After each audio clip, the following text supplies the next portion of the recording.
சிரியாவில் மீண்டும் உள்நாட்டு போர், மத்திய கிழக்கில் பதற்றம் அப்படிங்கிற செய்தி தான் கடந்த 2 நாட்களாக எல்லா ஊடகங்களும் வெளியாகிட்டு இருக்கு.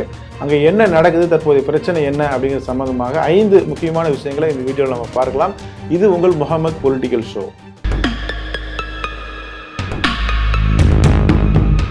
தற்போது வந்திருக்கக்கூடிய செய்தி என்ன அப்படின்னா, சிரியாவினுடைய அல்லப்பே அப்படிங்கிற ஒரு நகரத்தை HTS அப்படின்னு சொல்லக்கூடிய சிரிய அரசாங்கத்துக்கு எதிரான ஒரு குழு கைப்பற்றி இருக்கிறாங்க. இதனால 2 தரப்புகளிடையே மிக கடுமையான போர் நடந்துட்டு வருது, அங்க பலர் கொல்லப்பட்டுட்டு வராங்க அப்படிங்கிறது தான் தற்போதைய செய்தியாக இருக்கு. இந்த HTS அப்படிங்கிற குழுவினர் யாரு, ஏன் சிரியால இந்த பிரச்சனை திடீர்னு ஆரம்பிச்சிருக்கு அப்படிங்கிற நம்ம பார்க்கணும். அப்படின்னா சிரியால கடந்த 2011ஆம் ஆண்டு தொடங்கி அந்த உள்நாட்டு போரை பத்தி நாம நிச்சயமா பார்க்கணும். அப்பதான் இந்த விஷயம் என்ன அப்படிங்கிறது நமக்கு புரியும். சிரியாவோட இப்போதைய அதிபர் பஷார் அல் ஆசாத், இவர் 2000ஆம் ஆண்டு அதிபராக பதவி இருக்கிறார். 25 வருஷமா இவர் தான் அதிபராக இருக்கிறார். இதற்கு முன்பு அதிபராக இருந்தவர் இவருடைய தந்தை ஹஃபீஸ் அல் ஆசாத்.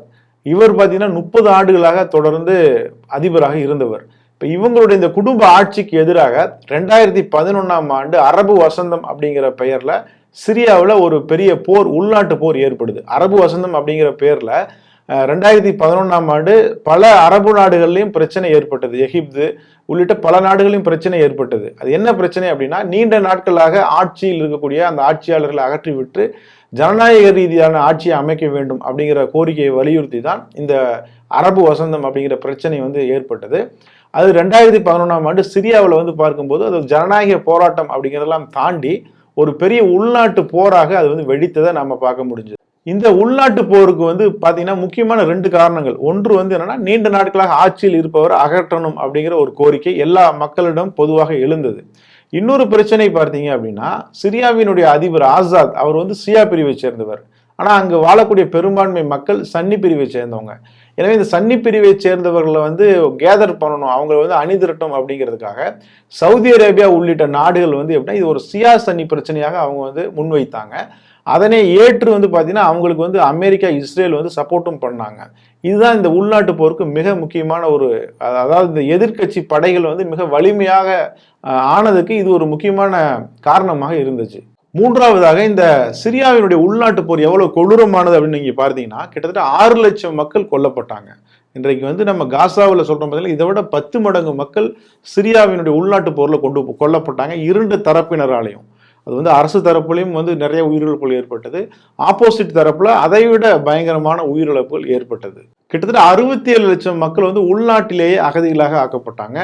66 லட்சம் மக்கள் பார்த்தீங்கன்னா வெளிநாட்டு அகதிகளாக சிரியாவிலிருந்து வெளியேறினதை நாம பார்க்க முடியுது. பலர் கடல்ல பயணம் செஞ்சு வேறொரு நாட்டுக்கு பிழைப்பு தேடி செல்லக்கூடிய வகையில பலர் என்ன செஞ்சாங்க, கடல்ல படகு மூழ்கியும் உயிரிழந்தாங்க. இந்த உள்நாட்டு போர் சிரியாவை கிட்டத்தட்ட கற்காலத்திற்கே கொண்டு சென்றது அப்படின்னு நாம சொல்லலாம். அந்த அளவிற்கு அந்த சிரியா அப்படிங்கிற சிரிய ராணுவம் அப்படிங்கிறது மத்திய கிழக்குல ஒரு ராணுவ வல்லரசாகவே இருந்தாங்க. மத்திய கிழக்குல சிரியாவும் எகிப்தும் மிக வலிமை பொருந்திய ராணுவமாக இருந்தாங்க. இந்த உள்நாட்டு போர்ல சிரியா பாத்தீங்கன்னா மிக பலவீனமான நிலைக்கு தள்ளப்பட்டாங்க. எந்த அளவுக்கு அப்படின்னா, இப்போது இந்த காசா போர்ல பாத்தீங்கன்னா அடிக்கடி இஸ்ரேல் சிரியாவின் மீது தாக்குதல் நடத்துவாங்க. எதனால அப்படின்னா, அந்த சிரியா ஹிஸ்புல்லா அமைப்புக்கு உதவி செய்யறாங்க அப்படின்னு சொல்லி அந்த குறிப்பிட்ட நிலைகள் மீது தொடர்ந்து தாக்குதலை நடத்திட்டு வந்தாங்க. அப்படி இருந்தும் கூட ஒரு எதிர் தாக்குதலை கூட சிரியாவால் நடத்த முடியல. அந்த அளவிற்கு பலவீனமான நிலையில சிரியா அரசாங்கம் இருந்ததை நாம பார்க்க முடிஞ்சது. இதற்கெல்லாம் காரணம் இந்த உள்நாட்டு போர் அப்படிங்கிறத நாம தெரிஞ்சுக்கலாம். இந்த உள்நாட்டு போர் ஆசாதியினுடைய அரசாங்கத்தை எவ்வளவு தூரம் பலவீனப்படுத்துச்சு அப்படின்னு நம்ம பார்க்கும்போது, அவர் கையில் இப்ப இருக்கக்கூடிய பகுதிகள் அப்படின்னு நம்ம பார்த்தா வெறும் 63% பகுதிகள் தான் ஆசாத்தினுடைய கையில இப்ப இருக்கு. இந்த ஆசாத்தை எதிர்க்கக்கூடிய படை பிரிவினர் 2 பிரிவாக இருக்காங்க, 2 பெரும் பிரிவாக இருக்கிறாங்க. அதுல ஒருத்தவங்க பாத்தீங்கன்னா சிரியன் டெமோக்ராட்டிக் போர்சஸ், STF அப்படின்னு சொல்லக்கூடியவங்க. இவங்க கட்டுப்பாட்டுல கிட்டத்தட்ட 25% பகுதிகள் போயிடுச்சு. அடுத்ததாக பார்த்தீங்கன்னா HTS அப்படின்னு சொல்லக்கூடிய ஒரு பிரிவு, இவர்கள் கையில பார்த்தீங்கன்னா கிட்டத்தட்ட 11% பகுதிகள் போயிடுச்சு. இப்ப இவங்க தான் இந்த அலப்பே நகரத்தை தாக்கி இருக்காங்க. கடைசியா நம்ம பார்க்கும்போது இந்த போருக்கு முக்கியமான வெளிநாட்டு காரணிகள்லாம் என்ன, யாரெல்லாம் ஆசாத்தை ஆதரிக்கிறாங்க, யாரெல்லாம் ஆசாத்தை எதிர்க்கிறாங்க அப்படிங்கிற விஷயத்தை நம்ம பார்க்கும்போது, பொதுவாகவே ஆசாத் ரஷ்ய ஆதரவாளராக இருந்தாரு. அமெரிக்கா இஸ்ரேலை வந்து மிக கடுமையாக எதிர்த்துட்டு வந்தாரு. இந்த சிரியா அரசாங்கம் வந்து பார்த்தீங்க அப்படின்னு சொன்னா அதனுடைய வலிமை வந்து இஸ்ரேலுக்கு ஒரு பெரிய அச்சுறுத்தலாகவே தொடர்ந்து இருந்துட்டு வந்துச்சு. அது இஸ்ரேலுக்கு அச்சுறுத்தல் அப்படின்னு சொல்லும்போது ஆட்டோமேட்டிக்காக அது அமெரிக்காவுக்கும் ஐரோப்பிய நாடுகளுக்குமே ஒரு அச்சுறுத்தலாக இருந்துட்டு வந்துச்சு. எனவே சிரியாவினுடைய இந்த அரசு அதிகாரத்தை, இந்த பலத்தை வந்து குறைக்கணும் அப்படிங்கிற ஒரு பிளான் வந்து அமெரிக்காட்ட ரொம்ப நாளாகவே இருந்துச்சு. ஜார்ஜ் புஷ் வந்து அதிபராக இருக்கும்போது அவர் அடிக்கடி என்ன வார்த்தை சொல்லுவார்னா, ஈரான், அதே போல ஈராக், சிரியா இந்த 3 நாடுகளையும் நாங்கள் வந்து தாக்குவோம் அப்படிங்கிறத அடிக்கடி அவர் சொல்லிட்டே இருப்பார். ஆனால் அவருடைய ஆட்சியெல்லாம் முடிந்ததற்கு பிறகு இந்த 2011 தான் என்னாச்சு, அந்த சிரியாவில் வந்து அது வந்து ஒரு உள்நாட்டு போராக மாறிச்சு. இந்த ஆசாத் அரசாங்கத்தை எதிர்க்கக்கூடியவர்களுக்கு வந்து அமெரிக்காவும் இஸ்ரேலும் அதே போல சவுதி அரேபியா, அதே போல ஐக்கிய அரபு அமீரகம் போன்ற நாடுகள் வந்து மிகப்பெரிய அளவில் சப்போர்ட் பண்ணாங்க. அவங்க சப்போர்ட் பண்ணதுக்கான ரீசன் பார்த்தீங்க அப்படின்னு சொன்னால், சவுதியும் ஐக்கிய அரபு அமீரகம் சப்போர்ட் பண்ணுறதுக்கான ரீசன் என்னன்னா, இவங்க வந்து ஒரு சியா ஆட்சியாளர்கள், இவங்கனால வந்து நம்ம நாடுகளுக்கும் பிரச்சனை ஏற்படும், ஒரு சியா ஆட்சி வந்து அங்கே இருக்கக்கூடாது, சன்னி பிரிவை சேர்ந்தவர்கள் ஆட்சியில் இருக்கணும் அப்படிங்கிற அடிப்படையில் அவங்க சப்போர்ட் பண்ணாங்க. அமெரிக்காவும் இஸ்ரேலும் பார்த்தீங்க அப்படின்னு சொன்னால், சிரியா வந்து ஈரான் ஈராக் போன்ற நாடுகளோட மிக நெருங்கிய நட்புணர்வோடு இருக்கிறாங்க. அவங்க வந்து பலமாக இருந்தாங்க அப்படின்னு சொன்னால் இஸ்ரேலுக்கு பாதிப்பு ஏற்படும் அப்படிங்கிறதுனால அமெரிக்கா இதில் வந்து களத்துக்கு வந்து வராங்க. இப்போ ரஷ்யாவை பொறுத்த வரைக்கும் பார்த்தீங்கன்னா, ரஷ்யா வந்து ஈரானை ஆதரிக்கக்கூடிய நாடு. அப்போ ஈரான், சிரியா இந்த நாடுகளை வந்து ரஷ்யா தொடர்ந்து ஆதரிச்சு வந்ததுனால இந்த போரில் வந்து ரஷ்யாவும் களத்தில் இறங்கினதை நம்ம பார்க்க முடியுது. இப்போ இதில் நாம் புரிஞ்சிக்க வேண்டிய விஷயம் என்ன, இதில் யார் நல்லவர்கள் யார் கெட்டவர்கள் அப்படின்னு நம்ம பார்க்கும்போது, இந்த சிரியா அதிபர் பஷார் அல் ஆசாத்தை வந்து நாம நல்லவர் அப்படின்னு சொல்லி அவருக்கு சர்டிஃபிகேட் கொடுக்க முடியாது. காரணம் என்ன அப்படின்னா, மிகப்பெரிய இனப்படுகொலைகளை அவர் தலைமையிலான அந்த படைகளும் செஞ்சிருக்கிறாங்க அப்படிங்கிறத நாம வந்து யாருமே மறுக்க முடியாது. மிகப்பெரிய அளவில் செஞ்சிருக்கிறாங்க. அவரை நோக்கி வைக்கப்பட்ட ஒரு டிமாண்ட் என்ன அப்படின்னா, ஆட்சியிலிருந்து அவர் வந்து வெளியேறணும், அவர் குடும்பம் வந்து வெளியேறணும் அப்படிங்கிற டிமாண்ட் தான். அதை அவர் ஏற்றுக்கொண்டு அவர் சுமூகமாக வெளியேறி இருந்தார் அப்படின்னு சொல்லி சொன்னா இவ்வளவு பெரிய உயிரிழப்புகள் அங்கே ஏற்பட்டிருக்காது. அதே நேரம் இந்த எதிர்த்தரப்பு இருக்காங்கல்ல, இவங்கள வந்து சப்போர்ட் பண்ணலாமா, இவங்கெல்லாம் வந்து யோக்கியர்களா நல்லவங்களா அப்படின்னு பார்க்க, ஆசாத் வந்து ஒரு பேராசைக்காரர் அப்படின்னு நம்ம சொல்லலாம். இந்த எதிர்த்தரப்பினர் இருக்காங்களா, ஒன்னாம் நபர் முட்டாள்கள் அப்படின்னு தான் நம்ம சொல்லணும். காரணம் என்னன்னா, சிரியாவினுடைய அரசாங்கம், பஷார் அல் ஆசாத்தோட அரசாங்கம் அப்படிங்கிறது மிக வலிமையான அரசாங்கம். அவங்களுக்கு மிகப்பெரிய அளவு ராணுவ வலிமை வந்து இருக்கு.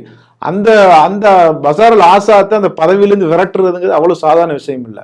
அப்படி இருக்கும்போது இந்த எதிர்த்தரப்பினர் வந்து மிகவும் கவனமாக இந்த விஷயத்தை அணுகி இருக்கணும். ஜனநாயக முறையில் அவங்க வந்து அணுகி இருக்கணும். அது முடியாத பட்சத்தில் அவங்க வந்து பொறுமை காத்திருக்கணும். ஆனால் அவங்க என்ன செய்யறாங்கன்னா, அவங்க மிக பலவீனமான நிலையில இருந்து கொண்டு ஒரு போரை நடத்தும் போது என்ன ஆகுதுன்னா, மிகப்பெரிய அளவில் 2 தரப்பிலும் உயிரிழப்பு ஏற்படுது. இப்ப பஷார் அல் ஆசாத் வந்து ஒரு பேராசைக்காரராக இருக்கிறார், அவரும் தொடர்ந்து ஆட்சியில் இருக்கிறார், அதனால அவர் ஆட்சியை அகற்றணும் அப்படிங்கிறதுலாம் சரிதான். அதே நேரம் இந்த பஷார் அல் ஆசாத் தான் அமெரிக்கா மற்றும் இஸ்ரேலோட ஆதிக்கத்தை அந்த பகுதியில் வரவிடாம தொடர்ந்து மிக கட்டுப்பாடோட கண்ட்ரோலோட வச்சிருந்தார். அதையும் மறுக்க முடியாது. இப்போ இவரோட ஆட்சியிலிருந்து இவர் அகற்றிட்டு ஒரு சன்னி பிரிவை சேர்ந்த ஒரு ஆட்சிக்கு வர்றாருன்னா அது முழுக்க முழுக்க அமெரிக்க இஸ்ரேல் ஆதரவு ஆட்சியாக மாறிடும். எப்படி சவுதி இன்றைக்கு வந்து துபாயில் எப்படி ஆட்சியாளர்கள் இருக்கிறாங்களோ அதே மாதிரியான ஒரு தலையாட்டி அரசாங்கமாகத்தான் அது இருக்கும். அது வந்து அந்த பகுதியில் உள்ள இஸ்லாமிய நலனுக்கான அரசாங்கமா அந்த அரசாங்கம் இருக்காது. இப்போ சிரியா அதிபர் பஷார் அல் ஆசாத் ஒரு பேராசைக்காரராக இருந்தாலும் கூட, அவர் பல லட்சக்கணக்கான மக்கள் உயிரிழப்பு காரணமானவர் தான் கூட, அவர் அந்த பகுதியில் அவர் இருப்பது தான் அந்த பிராந்தியத்திற்கு நல்லது அப்படின்னு ஒரு சூழல் இருந்துச்சு. ஆனால் இவங்க என்ன பண்றாங்க அப்படின்னா, சியா சன்னி பிரச்சனையை உள்ள கொண்டு வந்து அவர் சியா ஆட்சியாளர், அதனால அவர் எதிர்க்கணும் அப்படின்னு மத ரீதியான சிந்தனைகளை தூண்டி என்ன செய்யறாங்க, இந்த உள்நாட்டு போரை ஸ்டார்ட் பண்ணி இந்த இவ்வளவு பெரிய அழிவுகளுக்கு இது காரணமாக வந்து நிக்குது. இப்போதும் பாருங்க, இந்த அலப்பே நகரத்தை இப்ப இவ்வளவு நாள் இஸ்ரேல் காசா பிரச்சனை இருந்துச்சு, காசால இஸ்ரேல் இவ்வளவு கொடூரங்களை அரங்கேற்றினாங்க. அப்போதெல்லாம் இந்த இஸ்ரேலுக்கு எதிராக ஒரு துப்பாக்கி குண்டுகளை கூட பயன்படுத்தாத இந்த சிரியா எதிர்ப்பு படைகள் வந்து என்ன செய்யறாங்கன்னா, இப்போ வந்து திடீர்னு வந்து சிரியா மீது தாக்குதல் நடத்துறாங்க. இது வந்து முழுக்க முழுக்க இஸ்ரேலுக்கு ஆதரவான ஒரு போக்காகத்தான் பார்க்கப்படுது. ஏன் அப்படின்னா, இந்த சிரியா பஷார் அல் ஆசாத் மீது பல குற்றச்சாட்டுகள், 1000 குற்றச்சாட்டுகள் இருந்தாலும் கூட அவர் இந்த இஸ்ரேல் காசா போர்ல வந்து காசா மக்களுக்கு ஆதரவாக பல நடவடிக்கைகளை அவர் மேற்கொண்டார். குறிப்பாக சொல்லப்போனா ஹிஸ்புல்லா அமைப்புக்கு முழுமையான ஒத்துழைப்பை அவர் கொடுத்தார். ஈரான்ல இருந்து அவர் வரக்கூடிய ஆயுதங்களாக எந்த ஒரு உதவியாக இருந்தாலும் சரி, அது சிரியா வழியாகத்தான் அது வந்து சேர்ந்து கொண்டு இருந்தது. அந்த அளவுக்கு ஹிஸ்புல்லா அமைப்புக்கு தேவையான எல்லா சப்போர்ட்டையும் வந்து ஆசாத் வந்து செஞ்சு கொண்டிருந்தார். அதே நேரம் வந்து இஸ்ரேல் அதன் காரணமாகத்தான் இஸ்ரேல் பலமுறை என்ன செஞ்ச டமாஸ்கஸ், தலைநகர் டமாஸ்கஸை பலமுறை தாக்கினாங்க. அப்படி இருந்தும் கூட தொடர்ந்து ஹிஸ்புல்லாவுக்கு ஆதரவான நடவடிக்கைகளை தான் பஷார் அல் ஆசாத் எடுத்துட்டு இருந்தாரு.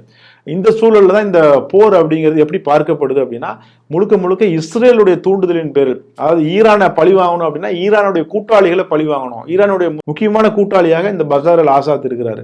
எனவே அவரை பழி வாங்கணும் அப்படிங்கிறதுக்காக இந்த தாக்குதலை நடத்தியிருக்காங்க அப்படின்னு பார்க்கப்படுது. ரஷ்யா வெளிப்படையாக குற்றம் சாட்டியிருக்கு. இந்த போர் வந்து முழுக்க முழுக்க இஸ்ரேல் படைகள் நேரடியாக சிரியா மீது தாக்குதல் நடத்துவதற்கு இணையான ஒரு சம்பவம் தான் இது அப்படின்னு சொல்லி ரஷ்யாவும் சொல்லியிருக்கிறாங்க. இந்த சிறிய உள்நாட்டு போரில் அடுத்து என்ன நடக்குது அப்படிங்கிறத நம்ம கூர்ந்து கவனிச்சுட்டு வரோம். இது சம்மந்தமான தகவல்களை தொடர்ந்து நம்ம சேனலில் வழங்க இருக்கிறோம். தொடர்ந்து பாருங்கள். நன்றி. இந்த வீடியோவை உங்களுக்கு வழங்கியது www.aliaonlinestore.com. இந்த இணையதளத்தில் நீங்கள் ட்ரை ஃப்ரூட்ஸ், நட்ஸ், அதே மாதிரி குழந்தைகளுக்கு தேவையான டாய்ஸ் உள்ளிட்ட பல பொருட்களை நீங்கள் வாங்கிக்கலாம். ஒரு தடவை இந்த இணையதளத்தை விசிட் பண்ணி பாருங்கள்.